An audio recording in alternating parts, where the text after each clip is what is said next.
ଗମେ ଧାନ ଗୁଡାକୁ ନେବା ପାଇଁ ମନା କରିଦେଉଛନ୍ତି। ତାତିଲେ ହିଞ୍ଜିଳି ଚାଷୀ ଆନ୍ଦୋଳନମୁଖୀ ହୋଇ ରାଜରାସ୍ତାକୁ ଓହ୍ଲାଇଛନ୍ତି ଚାଷୀ। ଦୀର୍ଘ 25 ବର୍ଷ ଧୈର୍ଯ୍ୟର ସହ ନିଜ ଅଞ୍ଚଳର ବିଧାୟକକୁ ଭରସା କରି ଶେଷରେ ହତାଶ ହୋଇଥିଲେ। ଏବେ ହିଞ୍ଜିଳିବାସୀ ପରିବର୍ତ୍ତନ ଲାଗି ଭୋଟ ଦେଇଥିଲେ, ହେଲେ ବର୍ତ୍ତମାନ ବି ହତାଶରେ ଚାଷୀକୂଳ।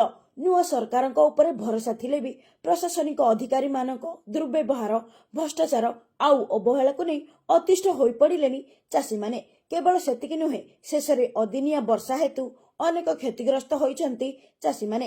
ଏନେଇ ଚାଷୀମାନେ ପଦଯାତ୍ରା କରିବା ସହିତ ହିଞ୍ଜିଳି ତହସିଲଦାରକୁ ଦାବିପତ୍ର ଦେଇଛନ୍ତି। ଆଗାମୀ 5 ରୁ 7 ଦିନ ଭିତରେ ଏହାର ସମାଧାନ ନ କରାଗଲେ ବ୍ରହ୍ମପୁର ଆସ୍କା ରାଜ୍ୟ ରାଜପଥରେ ବନ୍ଦ ଡାକରା ସହ ଜିଲ୍ଲାପାଳଙ୍କ କାର୍ଯ୍ୟ ଘେରାଉ କରାଯିବ ବୋଲି ଚାଷୀମାନେ ଚେତାବନୀ ଦେଇଛନ୍ତି। नमस्कार, मु 67 नंबर जोन रो कृषक मो ना एम केशव। अदिनिया वर्षा जो क्षयक्षति अच्छी पूर्व आम तहसिल ऑफिस को द्वारस्थ होइतिलु।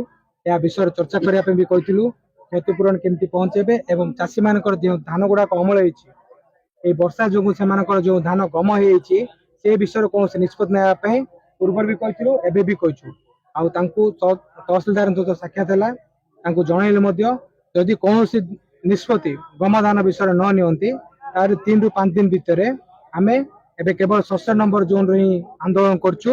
आगामी दिन रे पूरा हिंजिली निर्वाचन मंडल रो समस्त कृषक भाई चाषी मानक मिसिबू एवं गोटे विख्यात आंदोलन रो रूपरेख नबू। या पई प्रशासन एवं सरकार दायी रही। जो आपण धान मंडी जो उठुनी से धान मंडी न उठियार कारण देखो आज्ञा पूर्व सरकार रे भी सेटा भी थिला। ए सरकार मध्य धान मंडी गले मिलर होची मालिक। जिते बेले भी धान पड़ोची मिलर मान द्वारा ये मंडी गुड़ा को परिचालन कर पेडी प्रोक्योरमेंट पूरा पूरी भाव से कंट्रोल रही होची। जदि आपण माने मु प्रश्न पचारछि जदि प्रशासन जदि मिलर मान को कठोरा कर पारना से कौन निष्पत्ति ना जदि बाध्य कर पारना आपन कौन सब असहाय चाषी देखा होचंती सब कौन जहाँ भी क्षतिपूरण खाली चाषी आका भूइबे। आपण कहर उद्देश्य मिलर माने आपण प्रति हतदार करजंती। हां मिल ए भितरे कोनोसी द्विमत हमारा नहीं। मिलर मानक जोगु ही ए सब होची। देखंतु जबे कटनी चटनी कला परे यदि खराब दान भल ही होची ता अर्थ से माने कोट ना कोटी ए गमदान को व्यवहार करबार कोनोसी प्रक्रिया जानचंती। जदि 100 क्विंटाल बदल 108 क्विंटाल जदि देबा ताल से दान रे व्यवहार हे पाउची ताल मिलर माने जानथिबे।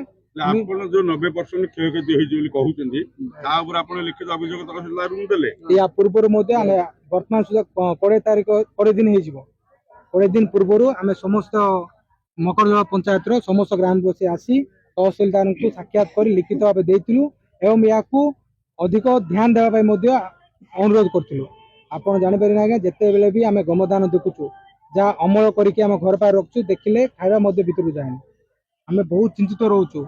2टी अदिनिया वर्षा आमे शिकार हेचु। तृतीय अदिनिया वर्षा पे आमे सेटिक धैर्य मध्ये रखिनु। आज्ञा चाषी सब बेले बिलरे ही खटे केबे भी कोनोसी अभियोग धरिकी केबे भी आसेनी। आमे बाजार कमिटी किछि भी देखनु आज्ञा किंतु प्रथम थर पई जे सरकार चाषी को सरकार कहि किना आछि से माने हमको प्रथम थर पई ए राजरास्ता को मते देखे सारी। आगामी दिन रे आमे आशा रखुछु सरकार समस्त चाषी मानकर दुख को बुझंतु। विकास महांती हिंजिली ब्लॉक 67 नंबर जने युव चाषी और जने चाषी पुत्र आज पदयात्रा जे आपण माने जानिछंती चलित वर्ष किछि दिन तले जो बड़ी भाव में झड़ वर्षा होला एवं सही झड़ वर्षा रे चाषीर परिवार एवं चाषी कूल संपूर्ण भाव में तार मेरुदंड उजड़ी गला। से समय पाखापाखि 90% धान गम हो गला बा पाखापाखि नष्ट हो गला। आज जो रैली शुणा मिलूँ जे सरकार कुआडे से गम धान गुड़ी को नेबा पई मन करू नाहंती।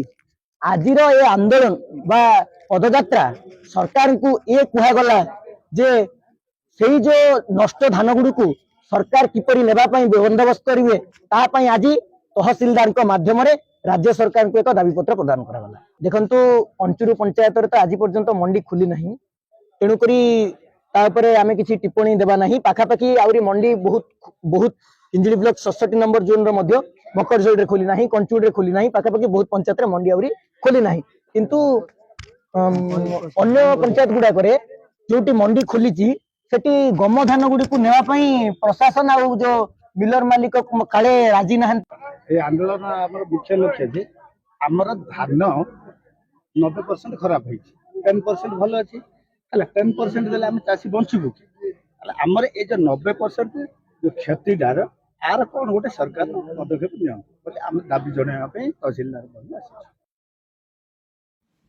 हिंजिली रजनीकांत पाणिग्राही रिपोर्ट प्रभाव न्यूज।